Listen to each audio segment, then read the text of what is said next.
All artists started somewhere. Whether you had a teacher or not, we all started from scratch with only a few methods of learning at our disposal. Self-proclaimed artists who started at a young age usually started out with crude chicken scratch for their work, in regards to drawing, that is. And nobody usually says it's bad because, well, you're a child. You don't know any better and you're new to this thing. Gentle parenting and teaching will usually cultivate this talent and help it grow into a strength that comes with practice. On the other hand, neglectful or hateful, or even a mix of both, can and most likely will lead to A, resentment of the figure and or the art, or B, they will develop an insecurity and either never draw again or draw and never show it to anyone. Regardless of this, children who express a liking towards a creative outlet should never be ridiculed for it, and should be celebrated to encourage that healthy behavior as a means of allowing the child to feel comfortable in personal expression and comfortable in developing personal interest and growth with that talent. This applies to other things like sports, music, and other activities, even if they may not be great at it at first. But nobody pops out of the womb perfect at anything other than crying and making a mess. So then, why did TikTok decide to attack a child for showing a creative expression after explicitly stating that the child was already insecure about their creations? If you don't know what I'm talking about, TikToker and art teacher Mr. G posted a video about a student's artwork, an OC she drew named Luna. Now, we can assume that this child is either very young or has very little, if not zero, experience and training in art. And you want to know something crazy? That is perfectly fine. Skill takes time, work, and practice. It doesn't happen overnight if you just think about it a lot. You have to do it to succeed. So this art was posted with the context that this is a nervous artist and a student, which we have inferred is relatively young, and Mr. G suggested making Luna go viral. And you know what? The TikTok art community set aside their toxicity for a little bit and actively praised, supported, and shared Luna across the platform. We saw fan art of all kinds and cosplays. It was a beautiful moment of a digital community doing the right thing, and of course, that wouldn't last long because soon the haters, goblins, and trolls emerged from the depths for their next victim. The Luna OC was popular enough that the lowest of lows got their sticky Cheeto fingers on it, and they quickly took to criticizing the art for its craftsmanship, calling it blatantly ugly, and others came after the creator for going viral virtually overnight. I want to just say, there are some takes about responses to this hate that I disagree with, and I only disagree because of the way in which it was worded. A good amount of people would say that the hate is coming from a place of jealousy, and while that may and most likely is the case, I actually wouldn't doubt it. A lot of this is just dumb kids being dumb kids online. Rarely do grown adults do this, and if you do, or know one that does, put a stop to that right now. You are only embarrassing yourself. I can understand this place of jealousy. I mean, if I'm being totally honest, I'm jealous too. I work myself to the bone managing college classes, work, career hunting, a social life, and my physical and mental health, and my YouTube all at the same time with barely time to breathe. So when I see a random OC going viral just because a teacher asked for it to happen, it instantly devalues my work and my art. I don't think my art is bad. It might be, I don't know. Nobody tells me it is, but that doesn't mean that it is or that it isn't. But my content seldom does any sort of numbers online. I think I make engaging content, but maybe I don't. Recently, it has become increasingly obvious that drama and controversy is what goes viral. Nothing personal or creative, just a random person talking over some subpar gameplay. And I used to engage with this kind of content until I realized I was getting headaches listening to drama all the time when I could be doing something good for myself. So you might be thinking, well, Dex, you're a hypocrite for talking about this TikTok drama. That may be true, but I'm not doing this to farm views or revenue. I mean, will I reject revenue? No, I gotta pay for college. But I'm not making this video for that reason. I'm making it because I want to share my thoughts and explain some crucial points of this drama that I haven't seen anyone else necessarily bring up. I have no issue with Luna going viral. I wish I could have had the whole internet backing me at a point in my artistic journey, but I didn't and I don't. And that's just something I have to work on, and I will. So I'm very happy for Luna's creator, and I hope she feels a surge of confidence to keep growing and grow. What I have an issue with is the hate, and one particular theory about the art that really concerns me. The hate. I'll just sum it up since everyone can see where I'm going with this and most likely already knows about it. The hate is gross, it's rude, it's stupid, it's immature, it's lazy, and it's downright ridiculous. If you are a Luna OC hater, well, you suck, and you should do some soul searching.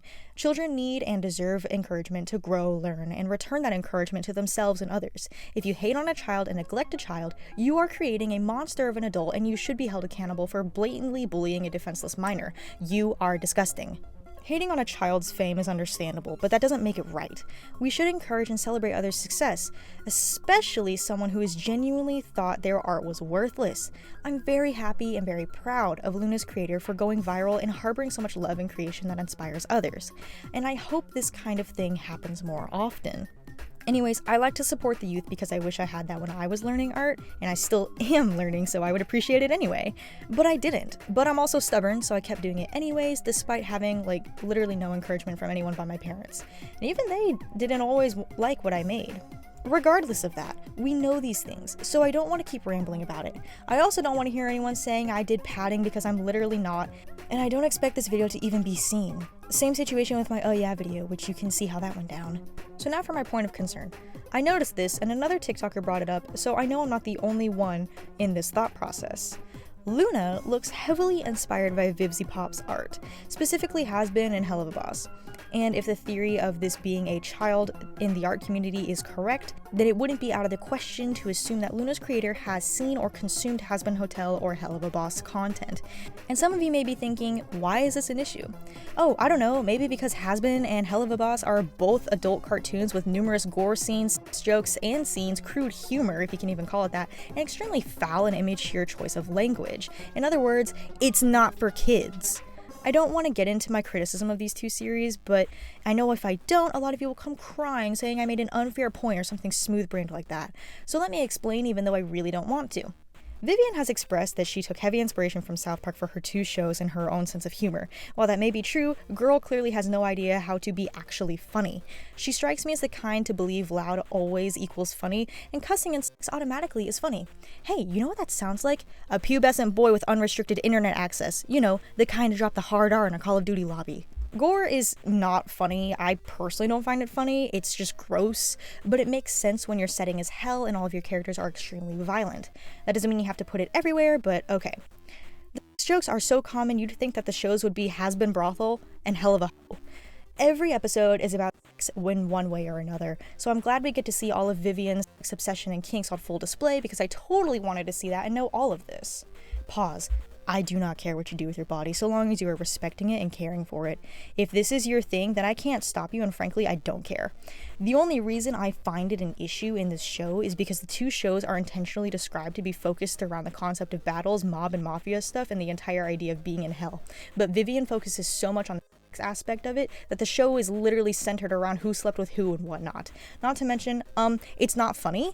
I mean, the amount of times the show itself has shamed and then had characters get past their and whatever, then turn around and engage with it more than they did previously. It just shows that Viv probably just wanted to animate Spider-Boy and Beetle Jester being thrown around. Also, want to point out that both of those characters are very femboy coded and weak in nature. I just think it's weird that Vivian does this a lot and conveniently ignores that other builds and body types of people can experience this as well. So that's a thing. Anyways, the language is also ridiculous because, again, if we want to compare to South Park, the amount of cursing is significantly less and used with much more class in South Park. Vivian's dialogue sounds more like the Terrence and Phillip movie the kids watch and quote in bigger, longer, and uncut, which, by the way, does the exact opposite of what Vivian does with the hell concept, where Satan is actually stronger and more masculine in character in the movie. So, Viv, what was that about inspiration? Oh, you're just a pervert? Got it.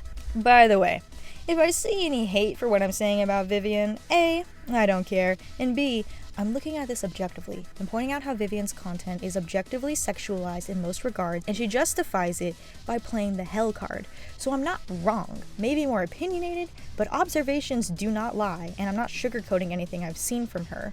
When I do a video on this topic, I will go into more detail, so save your crying for that. And again, I still really don't care if you hate me. I'm just the creator doing things with a differing opinion. Light the torches and sharpen your pitchforks. A stranger disagrees with another stranger. Before I move on, I want to point out that many characters call other characters the B word. And by the way, I personally don't cuss. You get to hear me use safe terms. Make fun of me if you want. I don't care. And by the way, in which this is used is usually to berate the target of the name calling, which makes it an insult, and therefore can be seen as shaming, depending on the context.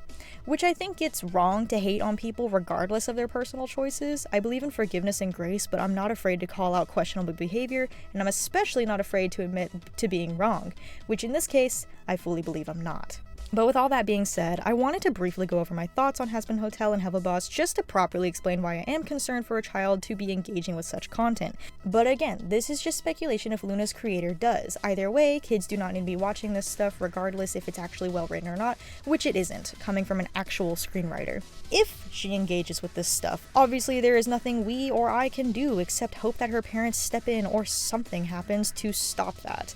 Because this is the kind of stuff that proves to affect child development and maturity issues in the future. Anyways, while I was working on writing this script, I found that Luna's creator actually has a parent-run TikTok account. Now the comments are disabled for all of the videos, but I wanted to point out a few interesting, if not concerning aspects of this account. To begin, every voice is AI generated and said to be from Luna's creator herself, with 1 or 2 videos being from, quote, the parents. And the wording just sounds a little too, I guess, mature to be a little kid. It sounds like maybe this person is at least 13 or 14 years old, still too young for Vivia's content, but that doesn't change anything I said previously. Maybe her parents write it. Either way, it's just interesting to see that it's claiming to be from Luna's creator, even if it's not in that regard. The videos are never anything other than just random screen or a picture of some more art from the creator, and I just find it interesting that some of the art on here is a little violent for a kid to be drawing, and I can't tell if this is actually real or not. I'm not trying to downplay Luna's creator, but I wouldn't be surprised if this account is actually fake. It probably isn't, there's no way for me to tell, but they keep the identities very well hidden, comments are off, and the art just almost feels purposely underdeveloped, and if it isn't, the content is still concerning because of its violent connotations and references. As someone who used to be a kid with edgy humor, I remember writing and drawing some relatively violent stuff, but my parents would never support or post that kind of stuff because it's just strange and disturbing regardless of how chill your family dynamic is. I just wanted to bring that up and bring attention to the account because it feels really weird to me, almost like a Meowba situation all over again. But like I said, it's very hard to tell, so internet, do your thing and update me. If this is all a ruse, then dang, I'm embarrassed to be one of the suckers that got duped. But if it isn't, yay, I'm glad for a small artist to be getting recognition and confidence to continue creating. A final message I have for all artists of all kinds. I know it's hard to stay fired up and creative when your art gets ignored or hated on, but your art is not a reflection of how much love you deserve. You are a creator, so don't stop because some idiot decided to be a jerk. Keep creating. Growth comes with time and practice, but you have to value yourself first. Trust me, I struggle with it too, but you know, it's still your thing and you love it. That's what matters. Don't stop for anybody. Keep creating. Do what you love and be proud of it. Maybe you don't like your current style, but nothing is stopping you from exploring and experimenting. So keep going, keep learning, keep growing, keep creating. Not everyone sees fame, but if your goal with your art is to get famous, then maybe that's the issue. Make art because you love to make it. If you focus on yourself, focus on your quality of work, then those who appreciate you and your work will come to light. Give yourself time. Little goals, little successes are what make your end goal so powerful. I wish you all the best. I would love to see your own OCs if you have them, so DM me on Instagram or Ko-Fi, maybe even tag me on Twitter so I can see your work and celebrate you as well. Otherwise, be sure to follow me on my other platforms via the link tree linked in the description below or in the iCard above. Support me on Ko-Fi through one-time donations or even my commissions. All of your support is greatly appreciated and you would help me pay off my college tuition. So you're supporting a small artist who really needs the help, and I'm offering you art for reasonable prices. So it's pretty awesome. But until then, be sure to like and subscribe with notifications on. Leave a comment with your thoughts and whatever you'd like to hear me talk about next. Thanks for watching, and until next time.